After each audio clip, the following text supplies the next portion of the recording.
ano? Parang ulan.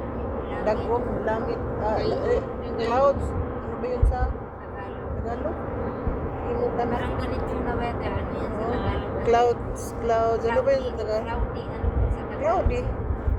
Sa English, pero sa... Dilim. Hindi. Parang ulan naman yun. Ambon-ambon yan, siguro. Wala na, dumidilim na. Parang gabi na. Pero maaga pa, mamaya pa ito mga 7 o'clock. Sa amin din, yung palapit na ang ulan, dagpo. Dagwong. Sa Bisaya. Sa Dagwong. Bisaya. Yan. Parang naman tayo sa bundok ha. Ay, ang ganda tingnan sa clouds. Oh. Ano ako na dito. Nalulungkot ako pag ganito yung panahon.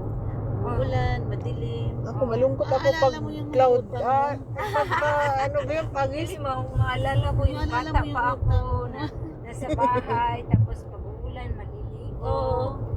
Yun. Pero pag Kain ng may... mainit na noodles. Kasi kumain ng champurado. Oo, champurado. Ay, tsaka Hindi ko may type powder na champurado. gatas. Hindi ko type ang champurado.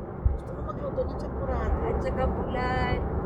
Ay, nasa bahay lang, may ulan. Yun na si Mr. Rain.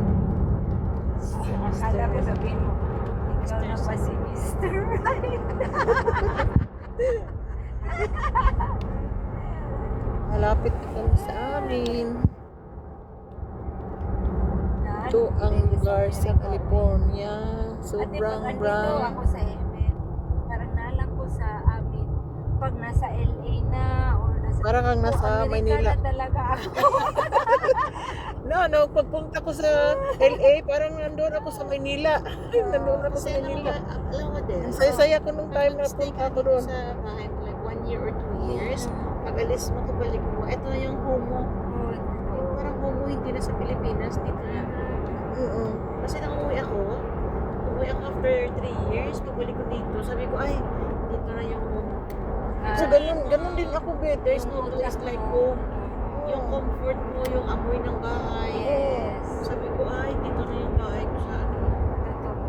Parang hindi na sa Nung pagpunta ko din sa Pinas, pero hindi ko, saya, buhay na ko sa amin ko. Pag nandun ako, nandun na kami, parang, bakit ba? Gusto na ko umuwi sa amin. Ito first time itong nag-bakasyon kami dito, nagmamadali ako umuwi. Sabi ko na uwi na ako. Uwi na tayo. Nami-miss mo ngayon. Ano? Nai-miss ko na yung Iba na talaga. Dito lang nakita. Maganda. Pero pag ano na kayo, ate, Nag-retire. o mag-retire, Doon na. Sa Pinas na daw may sila. ano na kayo doon? May Wala pa kami pang bili. Ano man yun, mansion man yung bilihin nila din. Ay, Na, wag kasi matanda. Mahirap maglinis. Hindi naman, magbayad naman kayo ng tao naman maglilinis. Oo. Na, mas maganda pang bahay ng katulong.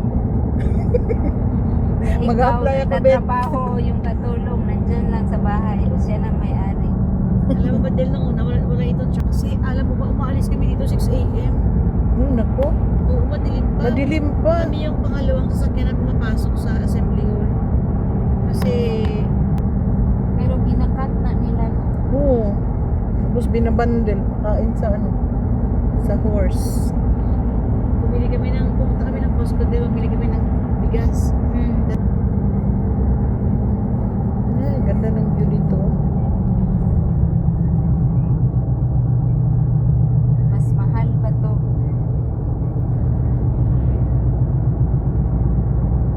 Sarap dito mag ano dito. Nagadagan. Ito mag-camping ba? Wala lang tubig.